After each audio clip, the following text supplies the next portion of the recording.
Alhamdulillahirabbil alamin wassalatu wassalamu ala Rasulillah amma ba'd. Qala al-muallif rahimahullahu taala al-qa'idatul ula an ta'lama anna al-kuffara alladhina qatalahum Rasulullah sallallahu alaihi wasallam mukirruna bi anna Allah ta'ala huwal khaliqul mudabbir wa anna dhalika lam yudkhilhum fil Islam. والدليل قوله تعالى قل من يرزقكم من السماء والأرض أمن يملك السمع والأبصار ومن يخرج الحي من الميت ويخرج الميت من الحي ومن يدبر الأمر فسيقولون الله فقل أفلا تتقون. Kata Syekh rahimahullah ta'ala, rumus yang pertama, kaidah yang pertama, sebentar kita lihat ya, kita terjemahkan dulu. Anta'lama, engkau mengetahui bahwasanya orang-orang kafir yang diperangi oleh Rasulullah sallallahu alaihi wasallam, engkau mengetahui bahwa orang-orang kafir yang diperangi oleh Rasulullah sallallahu alaihi wasallam mukirruna, mereka mengakui. Mereka apa? Mereka mengakui bi anna Allah Ta'ala, bahwa Allah Subhanahu wa Ta'ala itu yang maha mencipta dan maha mengatur. Al-Khaliq yang maha mencipta, Al-Mudabbir yang mengatur. Tapi bersamaan dengan itu, wa anna dzalika, bersamaan dengan itu, lam yudkhilhum fil Islam. Pengakuan mereka itu tidak memasukkan mereka ke dalam Islam. Mana dalilnya akan hal ini? Dalilnya adalah firman Allah Subhanahu wa taala, "Qul", sampaikan. Siapa yang disuruh sampaikan? Rasul Muhammad sallallahu alaihi wasallam. Sampaikan kepada siapa? Orang musyrikin, ya. Sampaikan kepada mereka, "May yarzuqukum minas sama." Siapakah yang memberi rezeki di antara kalian dari langit dan bumi? Ya. Siapakah yang berkuasa untuk menciptakan as-sam', pendengaran, wal absar, penglihatan? Serta siapakah yang mengeluarkan yang hidup dari yang mati, mengeluarkan dari mati ke yang hidup? Wa may yudabbirul amr, siapakah yang mengatur segala urusan? Fasayaquluna Allah, maka pasti mereka akan menjawab Allah. Saya kulun di sini siapa? Siapa mereka ini? Orang musyrikin. Ya, mereka akan menjawab Allah. Fakul, ya, kalau begitu, afala tattaqun, tidakkah kalian bertakwa? Ya, baik, tulis kesimpulan dari kaidah.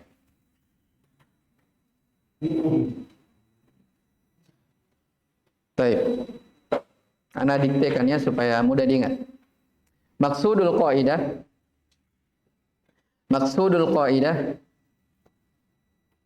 annal kuffara, maksudul qaidah annal kuffara alladzina qatalahum Rasulullah sallallahu alaihi wasallam, annal kuffara alladzina qatalahum Rasulullah sallallahu alaihi wasallam.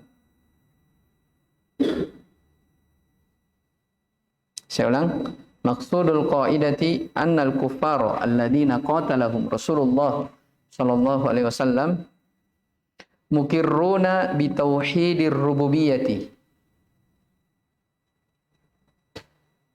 Mukirruna bi tauhidi ar-rububiyyah. Baik, sudah? Mukirruna bi tauhidir rububiyyah wa anna iqrarahum bir rububiyyah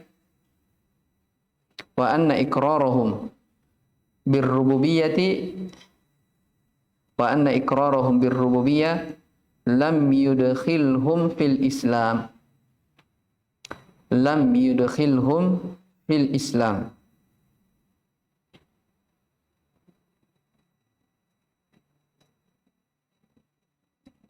wa anna iqrarahum birrububiyyah lam yudkhilhum apa? Fil Islam. Baik.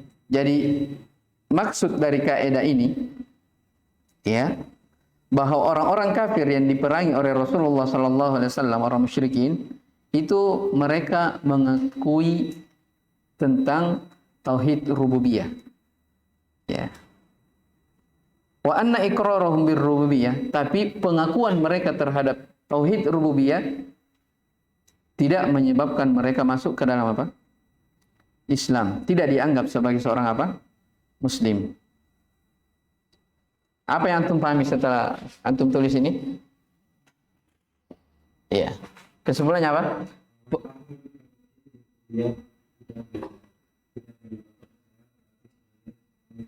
Baik. Jadi apa? Perhatikan kaidahnya, perhatikan baik-baik. Pengakuan seseorang terhadap tauhid rububiyah, mengakui Allah yang mencipta, yang memberi rezeki, yang mengatur alam ini. Pengakuan seseorang terhadap itu belum memasukkan dia ke dalam apa?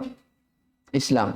Seandainya itu ya diakui, berarti orang-orang musyrikin di zaman Nabi mereka dianggap sebagai apa? Islam. Paham ini? Paham kaidah pertama ini? Ya, itulah yang kemarin disebutkan, apa yang global yang tulis kemarin? Yang saya sebutkan kemarin. Apa kesimpulan dari kaidah pertama yang tulis? Hakikat kesyirikan orang-orang musyrik.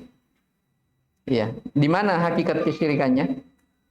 Iya, hakikat kesyirikan orang musyrik itu pada tauhid apa? Uluhiyah. Yang mereka tidak mengakui apa? Tentang tauhid uluhiyah. Makanya ketika Nabi SAW mengajak kaumnya, qulu la ilaha illallah tuflihu. Ya, ucapkan kalian la ilaha illallah, pasti kalian akan apa? Akan selamat, beruntung. Ya, akan beruntung di dunia dan di akhirat. Apa jawabannya?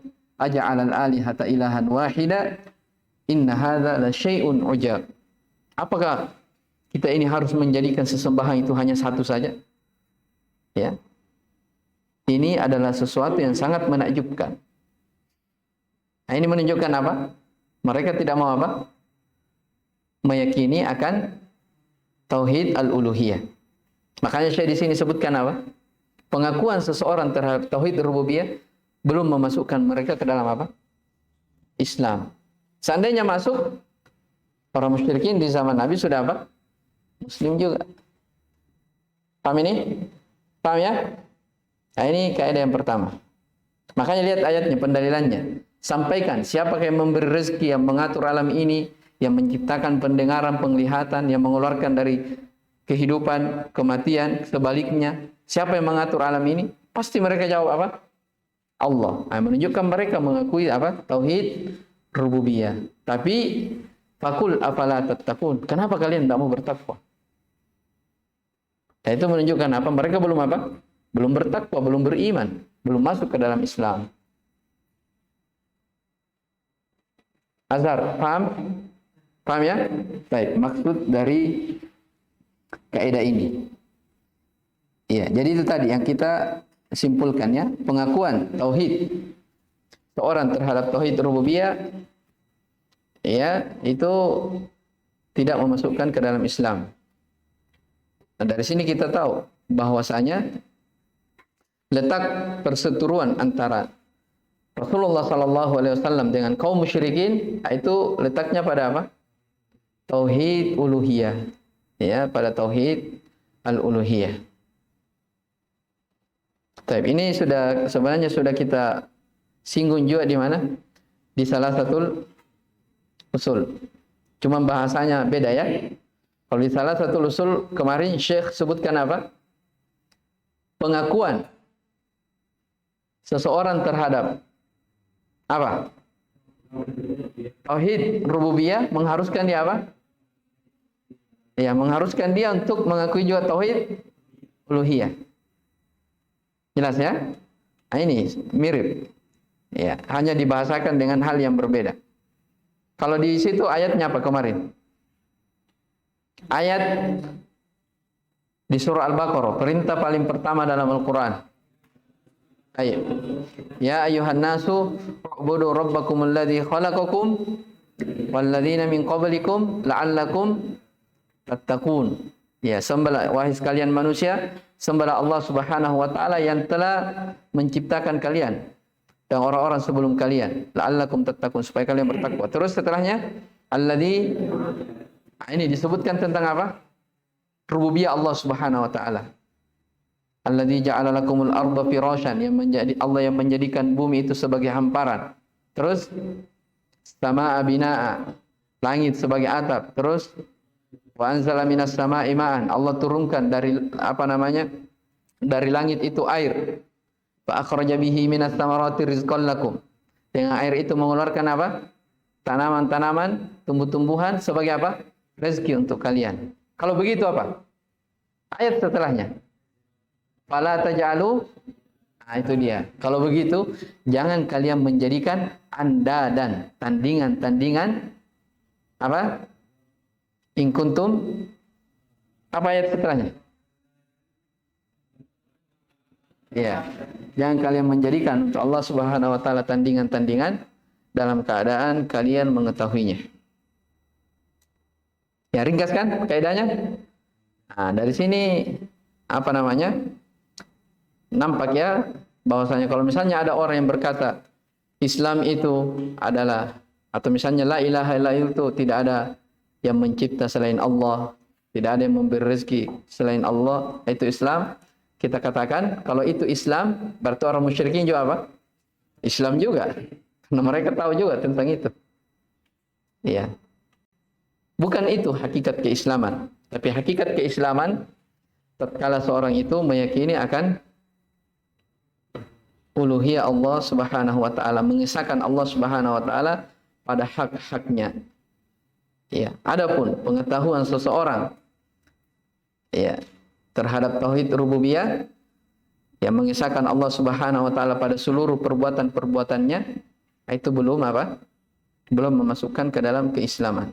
Tapi ingat ya, ya, dua itu antara tauhid rububiyah dan uluhiyah itu saling mutalazim, saling berkeharusan. Iya. Saling apa? Talazum. Jadi kalau misalnya orang mengakui tauhid uluhiyah, pasti itu sudah ada kandungan di dalam bahwasanya dia telah meyakini tauhid rububiyah. Itu sudah hal yang apa namanya? Saling mengharuskan. Ya, makanya Allah tegur orang-orang musyrikin. Kalau kalian mengakui Allah Subhanahu wa taala yang mencipta segala sesuatu, yang mengatur, mematikan dan seterusnya, kenapa tidak mau beriman? Ya, kenapa tidak mau beribadah hanya kepada Allah? Kenapa masih menyembah apa? Berhala-berhala yang kalian agungkan itu? Ya, jelas ya? Baik, ini dulu terkait tentang kaidah yang pertama. Ringkas kan? Ringkas tidak? Iya, ringkas. Ya, dari sini juga, ya, karena di sini disebut tentang rububiyah, ya di sini kata para ulama dipetik bahwasanya tauhid itu terbagi menjadi 3. Dan ini telah kita pelajari di salah satu usul. Masih ingat tidak pembagian tauhid? Pertama, rububiyah. Apa itu rububiyah? Baik, ifradullah taala bi'af'alihi, mengesahkan Allah Subhanahu wa taala pada seluruh perbuatan-perbuatannya. Kalau tauhid yang kedua, uluhiyah. Ini ifradullah taala bihaqqihi. Itu yang umum. Kalau yang khusus ifradullah taala bil ibadah. Dan yang ketiga, tauhid al-asma was sifat. Itu kita meyakini Allah Subhanahu wa taala memiliki nama-nama dan sifat yang sesuai dengan kebesaran dan keagungan Allah Subhanahu wa taala, tidak serupa dengan makhluknya. Jelas ya? Baik, insyaallah taala kita lanjutkan di kaidah yang kedua. Hadza wallahu alam, subhanakallah bihamdik, asyhadu an la ilaha illa anta, astaghfiruka wa atubu ilaik. Walhamdulillahirabbil alamin.